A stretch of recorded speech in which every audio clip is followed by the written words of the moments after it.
Dibanding membawa bola ke pertahanan lawan, Ancelotti lebih memilih melakukan serangan dari tengah lapangan. Itu dilakukan dengan memperluas jarak bek dan kiper lawan. Lalu bagaimana taktik tersebut dilakukan? Temukan semua jawabannya di video ini. Ancelotti masih gunakan formasi 4-4-2 dengan 4 perubahan pemain. Di belakang fullback kanan diisi Valverde. Di tengah Rudiger ditemani bek muda Asensio. Di tengah Tchouaméni kini ditemani Camavinga. Yang patut diingat adalah posisi Valverde dan Rodrigo karena akan dibahas lebih lanjut nanti. Saat lawan mulai kuasai bola, Madrid lakukan high block.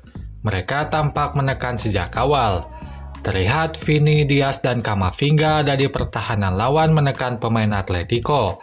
Tekanan tersebut membuat Atletico tak leluasa alirkan bola ke tengah. Namun saat bola sudah ada di tengah, tekanan dikendorkan. Mbappe tak menekan Lenglet dan 3 gelandang Madrid memilih merapatkan diri ke belakang. Itu dilakukan karena 3 gelandang ini akan mengisi ruang-ruang di pertahanan yang tak terisi oleh bek. Misalnya saat Valverde menekan Galan di sisi kanan membuat ada ruang kosong di sisi tersebut. Tchouaméni pun mengcover posisi tersebut sehingga Alvarez tetap terjaga. Ini membuat pertahanan Madrid tetap tertutup. Hal yang sama pun sebenarnya terjadi di gol Atletico. Valverde kembali menekan Galan sehingga ada ruang di sisi kanan. Kini Camavinga yang mengcover posisi tersebut sehingga Alvarez terkawal. Tapi setelah sampai di sisi kanan, Camavinga terkecoh oleh satu kelokan Alvarez. Ia pun mampu membawa bola agak ke tengah dan tendangan dilakukan. Gol balasan Atletico tercipta. Skor jadi 1-1. Atletico tak lakukan tekanan saat Madrid mulai lakukan build-up. Itu terlihat dari jauhnya jarak pemain Atletico dan bebasnya Valverde membawa bola ke tengah lapangan. Situasi ini membuat Madrid cukup leluasa membawa bola dari belakang ke tengah. Lalu saat sudah di tengah lapangan, Madrid lakukan 2 cara untuk build-up. Pertama, mereka mengeksploitasi panjang lapangan. Maka dibanding maju, Valverde justru merapatkan diri ke belakang. Hal yang sama pun dilakukan Rodrigo yang juga main lebih belakang. Nah, itu dilakukan agar Valverde bisa melakukan umpan panjang ke depan sehingga posisinya harus lebih belakang. Selanjutnya, Rodrigo main lebih dalam agar bek lawan mengikutinya sehingga jarak antara bek dan kiper lebih jauh. Dengan begitu, Rodrigo bisa memaksimalkan kecepatannya dengan beradu lari dengan bek lawan. Pola ini terlihat di gol pertama Madrid. Valverde ada di belakang lalu menerima bola. Rodrigo main lebih dalam dan memancing bek lawan menekannya.